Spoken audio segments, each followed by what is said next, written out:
Assalamualaikum warahmatullahi wabarakatuh.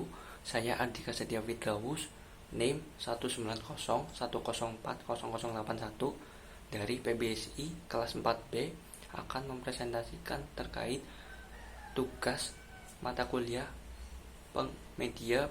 pengembangan media pembelajaran bahasa Indonesia, yaitu terkait tentang permainan bahasa. Sebagai seorang guru, tentunya dalam melakukan pembelajaran mempunyai metode tersendiri agar suasana pembelajaran tidak membosankan atau membuat jenuh peserta didik. Setiap metode yang digunakan oleh guru pastinya berbeda. Ada dengan metode permainan atau dengan menampilkan video ataupun yang lain. Tentunya metode tersebut mempunyai tujuan tersendiri, dan pada intinya metode tersebut mempunyai manfaat, yaitu untuk mencairkan suasana agar suasana pembelajaran lebih seru, menyenangkan, dan tidak membuat bosan peserta didik. Nah, dengan ini saya akan mempresentasikan terkait metode permainan yang dengan kaitan di sini, yaitu Prodi Pendidikan Bahasa Sastra Indonesia, yaitu tentang permainan bahasa. Permainan bahasa sendiri yaitu permainan atau sejenis permainan untuk mengolah kebahasaan. Nah, permainan bahasa sendiri banyak contohnya. Salah satunya yaitu sambung kata. Permainan sambung kata di sini yaitu merupakan salah satu jenis permainan bahasa melalui pengolahan kata atau melalui kata yang dilakukan secara berkelompok dengan langkah-langkah. Diawali anggota pertama mengucapkan satu kata yang diberikan oleh penginstruksi. Penginstruksi di sini yaitu guru. Kedua, anggota selanjutnya yaitu menambahkan atau menyambung kata yang diucapkan anggota sebelumnya secara urutan sampai anggota kelompok terakhir, sehingga nantinya setelah akhir anggota kelompok akan tersusun menjadi kalimat yang tepat atau kalimat yang logis. Tujuan permainan sambung kata sendiri yaitu untuk meningkatkan pola pikir peserta didik yang kritis, kreatif, dan imajinatif, serta menciptakan suasana pembelajaran yang menyenangkan, seru, dan membangkitkan semangat belajar peserta didik. Nah, sudah jelas permainan bahasa di sini yaitu untuk mencairkan suasana, untuk menjadikan suasana pembelajaran lebih menyenangkan agar peserta didik tidak lebih membosankan. Guru apabila hanya menyampaikan materi-materi dan hanya memberikan soal-soal saja, pasti peserta didik akan jenuh, akan bosan. Nah, maka dari itu solusinya yaitu dengan melakukan permainan. Nah, di sini untuk guru bahasa Indonesia yaitu permainan bahasa pastinya akan menyenangkan.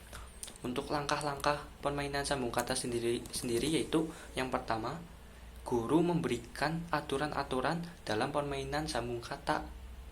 Yang kedua, setiap kelompok yang mendapatkan giliran untuk maju baris berjajar dengan notaben anggota pertama di samping guru.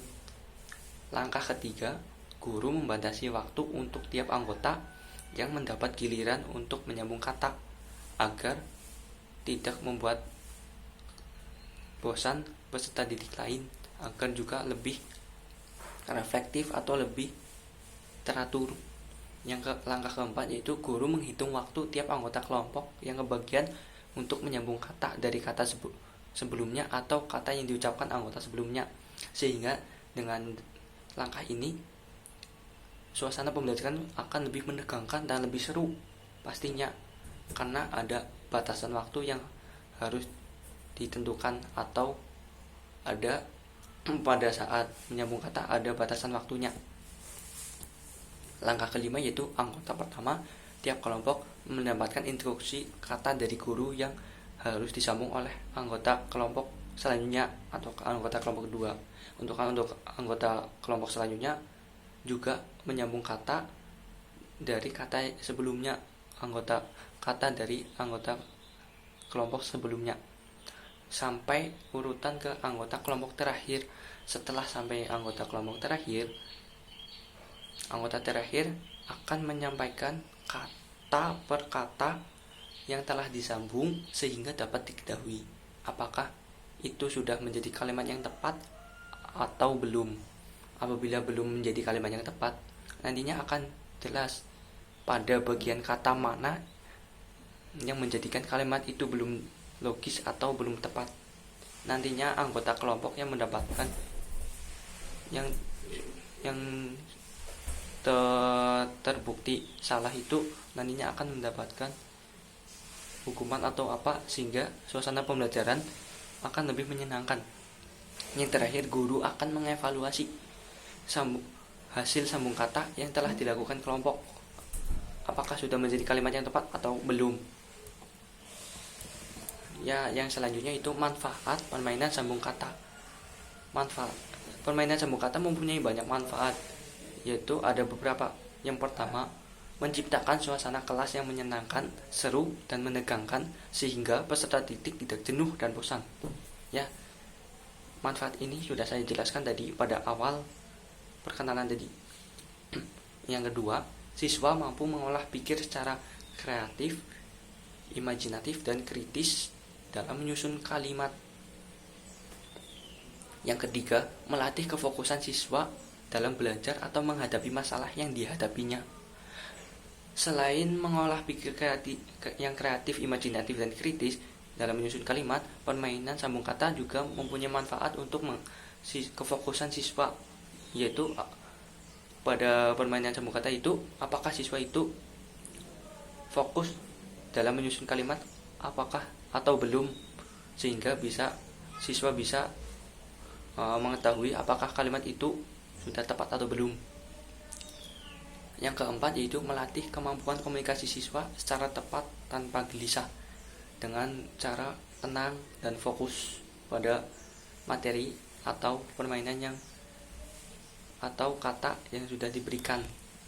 Yang kelima yaitu melatih daya ingat siswa dalam menangkap materi atau hal yang telah dipelajari.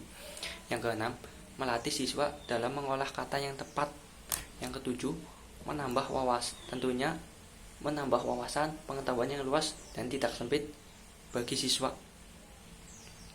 Ya, demikian terkait permainan bahasa, yaitu permainan sambung kata yang sudah saya jelaskan secara singkat tentang definisi, tujuan, manfaat, dan langkah-langkahnya. Semoga dapat bermanfaat bagi kawan-kawan semua. Mohon maaf apabila banyak kesalahan kata pada penjelasan materi ini. Wassalamualaikum warahmatullahi wabarakatuh.